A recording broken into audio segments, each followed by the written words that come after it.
This is Recovery Lifestyles with Carmel. Recovery Lifestyles is about courage, connection, and freedom.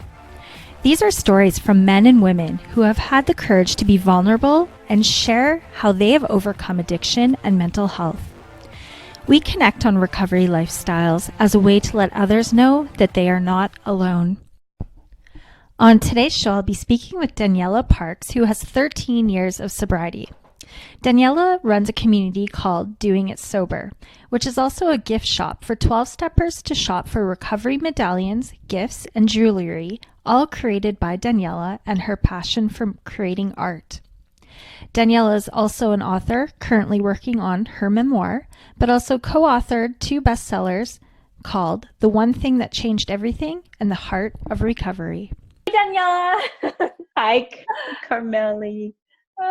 That's so funny. I haven't heard that in a while. The last person who's ever called me Carmeli was my mom. No way. Yeah. I don't know why. Well, how would I say it? Oh, it's Carmel. It's Carmel. What? Are you just Carmeli? I don't know. You're a Carmeli to me. My neighbors, they're Italian, so I'm Yep. I'm Carmela to them, even the children. Aw. Well, see, we all have our, like my true friends, even if I haven't met you for a while, they call me Danny. So I'm like, oh, I'm going to be friends with that person. See, It's when like, I look at you, I think Daniela. ooh, okay. So thank you so much for taking the time and coming and chatting with me today and with my audience. I'm excited to have you. I'm excited to see what's going to come up, right? Right, exactly. You are an inspiration, and I look forward to talking with you. I just talking with you before the podcast. We are very similar. Yeah. And I we've love had a that. rough road. Yes. And looks like, you're blooming into a person that has recovered from so many different things. And I feel like I can relate with that for sure. Well, thank you so much for your kind words. Yeah, it's encouraging. Sometimes Mm-hmm. it can feel a little bit lonely on this journey. And I love that social media is giving us the opportunity to be more connected, right? Yeah, I have a love-hate with social media. But there's a lot more love than there is hate. Yeah, I get it. Balance. I think we're all trying to achieve that as addicts. Yeah. Yes. So share with us a little bit about who you are. Well, I've been sober for 13 years, just turned 13 on September 11th. And Congratulations. thank you. It flies by, but so much has happened in those 13 years.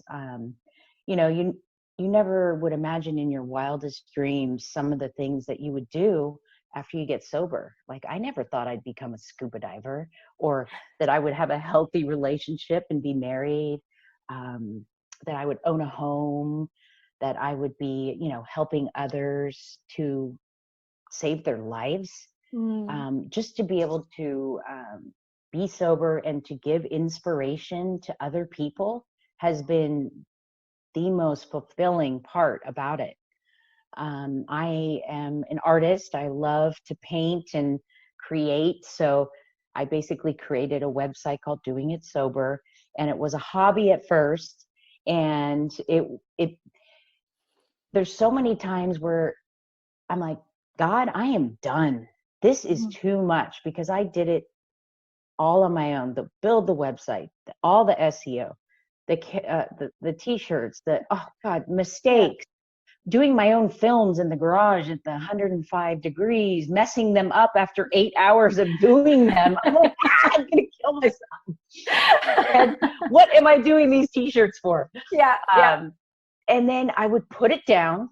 I literally wouldn't go touch Instagram for 6 months. I was like, I'm done. This is ridiculous. Nobody wants to, all those insecurities. Nobody wants to hear from me. Nobody cares what I'm doing. The self-pity, fear type of deal. Yeah. And then all of a sudden an opportunity would come up where I was placed in a position to help another person, or just do something that would have me meet more people in that type of industry or atmosphere, the recovery type of atmosphere. And I found myself back again with this hobby because I have a full-time job. I sell toner cartridges. Whoa. and and um, and I started to get back to doing it, and I started to commit. And then after that, I just never gave up. And that's the key, is just to never give up. If you want to do something, and yes, it is a business, but I don't do it for the money. I do it because I absolutely love giving the recovery community the best medallions, the coolest jewelry. I try to hand make jewelry because I enjoy hand making stuff. And my goal is just to kind of have a good blog. I have a lot of people that do the guest blogs. I'm not I'm a very lazy person when it comes to writing. So I like when people come in and they write blogs and stuff like that. I've was part of 2 books. One really great book that a friend of mine, Doug Bopst, he did was The Heart of Recovery, where a bunch of different people were able to talk about their physical, more of a physical, spiritual type of recovery. What changed for you physically and mentally as well. Not so much about my 12-step journey and all that, but more of what vitamins do I take? What do I do for endorphins, serotonin? Yeah. And then the other book was The One Thing That Changed Everything, which is with a bunch of different people that are not in recovery. I never thought I'd be able to do something like that. I'm currently writing a memoir. I'm on chapter 5. I do a chapter each month. Wow. And it seems to work. I just force myself to do it. And I'm just going to, have an editor fix it all up. But, you do what you can. And I'm grateful for all the opportunities, and just, my goal is not to sell a million books or anything. I just want to be able to tell my story. Yeah. I just want to be able to inspire somebody, even if it's just one person. That it doesn't matter to me. It's just one person is a big deal, Well, and I think that when we step into your journey was with the 12-step program as well, right? Yes. Yeah. And so that was my introduction to recovery as well, because not that we're old, but back when we got sober, that was the choice. That was literally the only option. And submitting over to a power greater than us. What a blessing. Oh my goodness. We spoke of that earlier, and I can just feel and I can tell that everything you speak of, that is where it's being driven from, right?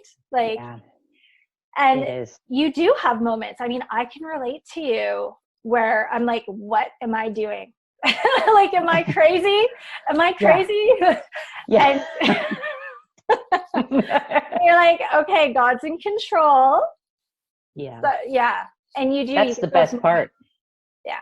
And you get those moments where all of a sudden you're like shown, or somebody says something to you where they're like, thank you so much for doing this.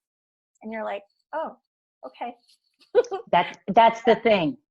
Just what you said right there. There's been so many times where I'm just so frustrated, and somebody sends a message that is so deep and so much gratitude, and like they really are encouraged by, just simple things that you do that you feel like are not reaching anyone, and you're taking a lot of time to do it, and you're going, why am I doing this? And then somebody reaches out. It's like, whoa, gotcha. Yeah. So cool. Yeah, totally. It makes the whole picture really clear of the, it's a bigger picture, and it's not about what I'm going to get, it's about what can I give? Like, that's always my true thoughts. But, I find it very hard to portray that in social media. It's very hard to be likable in social media.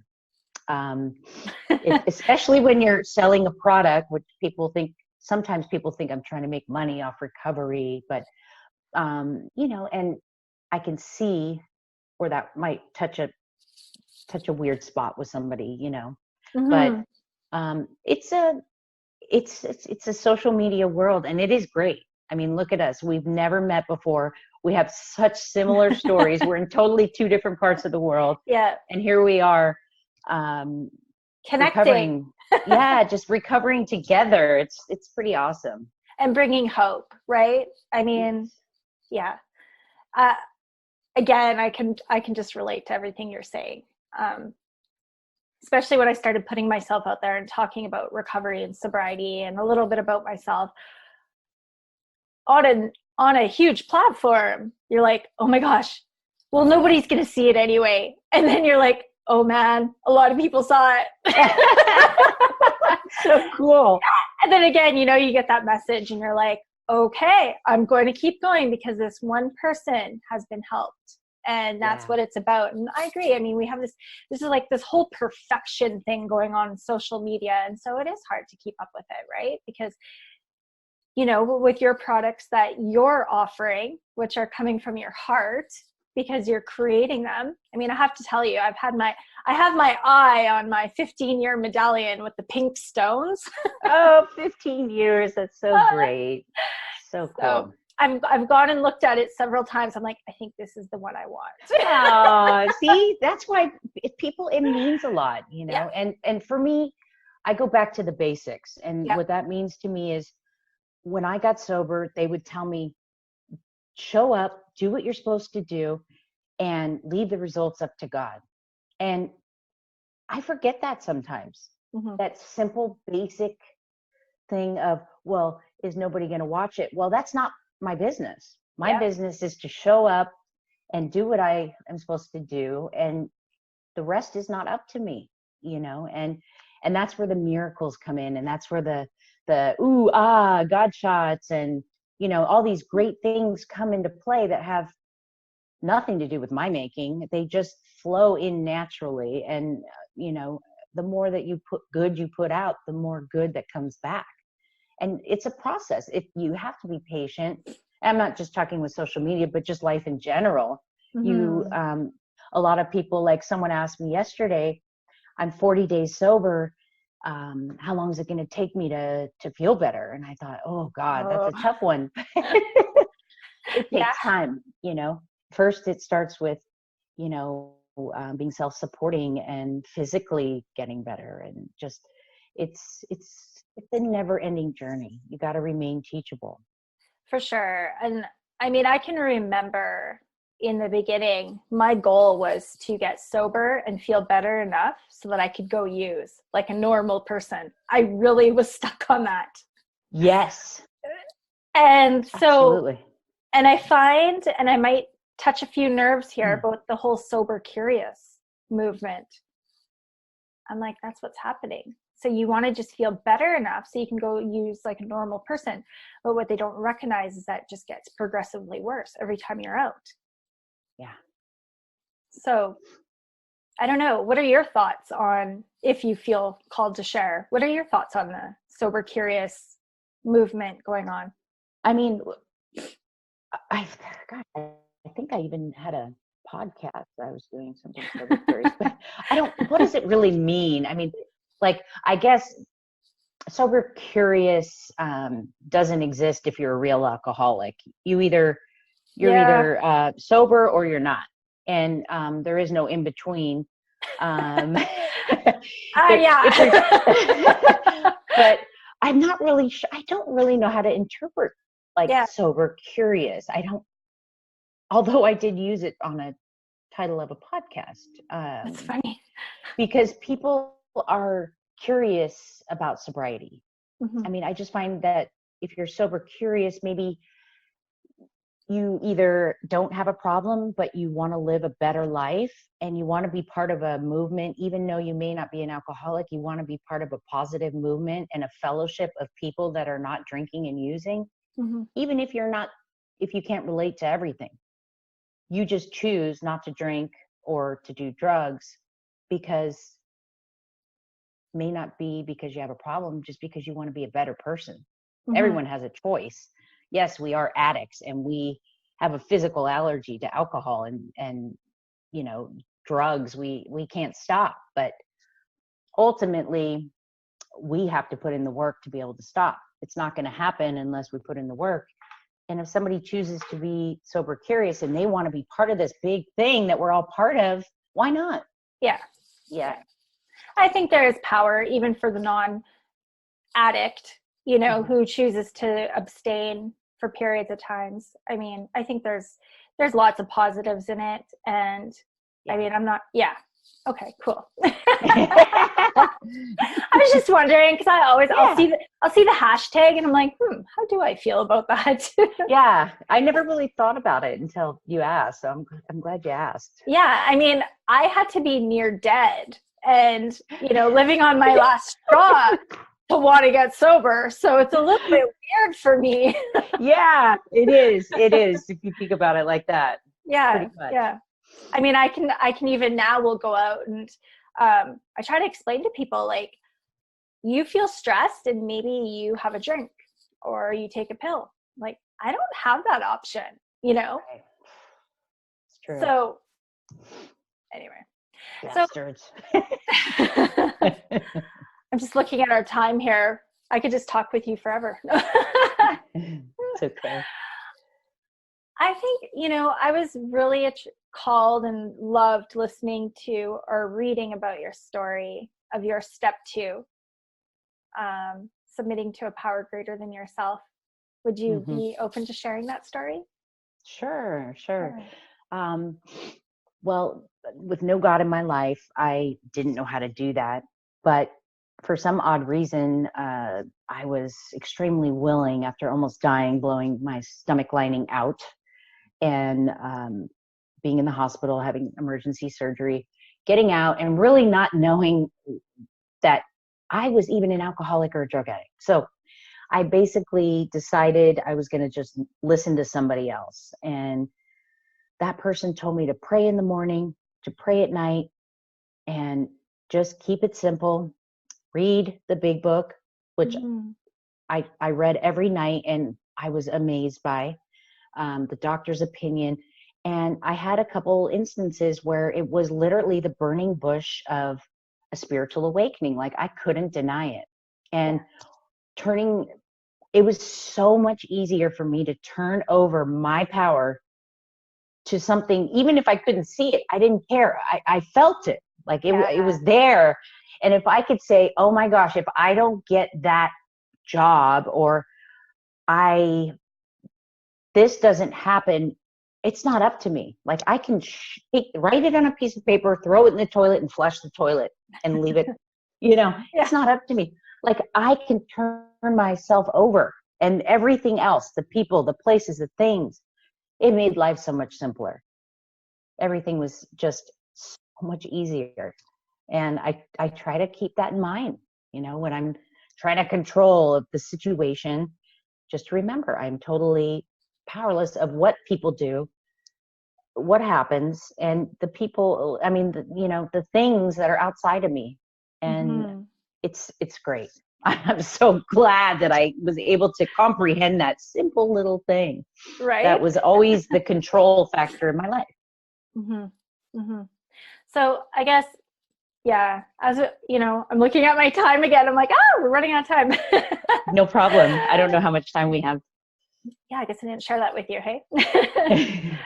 Well, I love what you're saying about a power greater than yourself. And I think that's just such a staple to the 12-step program. And a lot of people are searching today. And I feel like what you just said could really help, could really click for some people. So thank you for that.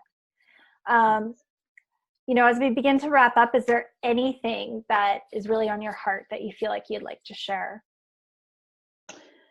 One thing that I want to share is that long-term recovery has many different names, but it takes courage, it takes honesty, and it takes willingness. And it does get easier. Even though life gets tough, if you change your life, you'll be more prepared for these things that are hard, and you're able to stay sober through them. And I just encourage you not to give up on anything. Go kick ass. Recovery is badass. There are so many gifts. There are so many miracles, and they are waiting for you. So go get them. Yeah. Love it. So, and if anybody would love to connect with you or go take a look at your artwork or purchase any of your goods, how can they do that? Doingitsober.com. Okay. And I'll also have that under this video, so it's easily accessible. And again, thank you so much, Daniella, for taking the time and coming on and sharing your wisdom. I'm truly grateful. You are awesome. And it was so nice to meet you. It's such a pleasure. And hopefully we'll talk again. We will. Okay. Okay. Thank you. Take care.